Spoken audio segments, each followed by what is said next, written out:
AITAH for leaving my incarcerated husband? I, mid-20s F, filed for divorce from my husband, mid-20s M, who is currently in prison for a felony. He says I'm abandoning him at his lowest point and exaggerating everything. I'm starting to question myself. During our marriage, I worked and went to school while he claimed he was looking for jobs.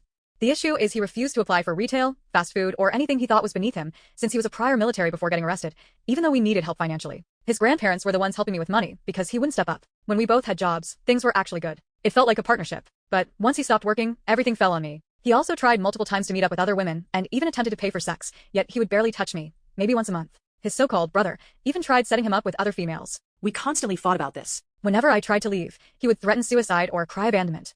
I believe in mental health support, but I started to feel trapped. I was scared he would hurt himself, hurt me, or hurt someone I love. There were incidents where he waved a gun during arguments and even at a friend's house because he didn't trust him. That fear was real. I never really had friends because he didn't want me going out with anyone, male or female. He would ruin events with his attitude, and eventually, we stopped getting invited anywhere. I became isolated. When he went to prison, I told him I wanted to come back a month before he got out so we could sit down and decide calmly whether to stay together or divorce. He twisted my words and told everyone I was leaving him. His family then threatened that if I stepped on his grandparents' property, where we lived, I'd be arrested. For context, while I was gone, my family in that state was helping maintain the yard and house for his grandparents, making sure everything was okay. Yet his family kicked me out and put my belongings on the street without giving me proper time to retrieve them.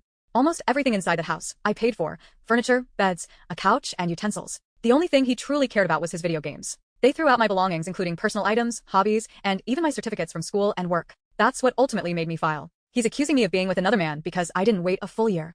Meanwhile, when he would call, I would work double shifts or stay late at college just to cope with how unhappy I was. If I were helping someone at work or talking to someone at school while on the phone, he would huff, get aggressive, and hang up. Now his friends and family mock my brother for going to jail, while my husband is the one currently in prison for a felony. When I finally told people I was leaving, they congratulated me. That honestly shook me. It made me realize how bad things must have looked from the outside. He says I'm delusional and exaggerating. But this has been 4 years of feeling small, controlled, lied to, isolated, and mentally drained.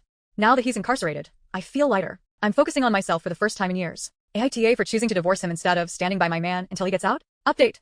AITAH for leaving my incarcerated husband? I wasn't sure how to properly update this, but I wanted to share where I'm at now. My divorce was officially granted on March 27, 2026, at 10:25 a.m. I was able to change my name back to my maiden name, and since then, I've completely restarted my life. I already moved across the country with my pups, got my own one-bedroom apartment, and working full-time at a hospital. Life has honestly been treating me really well lately, aside from being a little under the weather the week of the divorce till now. I feel more at peace, more independent, and like I'm finally able to move forward. Thank you to everyone who gave me advice, support, and encouragement. It truly helped me process everything and gave me the push I needed to make this decision. When the judge granted my divorce, I felt so happy, so relieved. I couldn't stop smiling. Now it's time for this new chapter in my life and to start the process of changing my name under everything. Again, thank you, Reddit. I couldn't have done it without your support.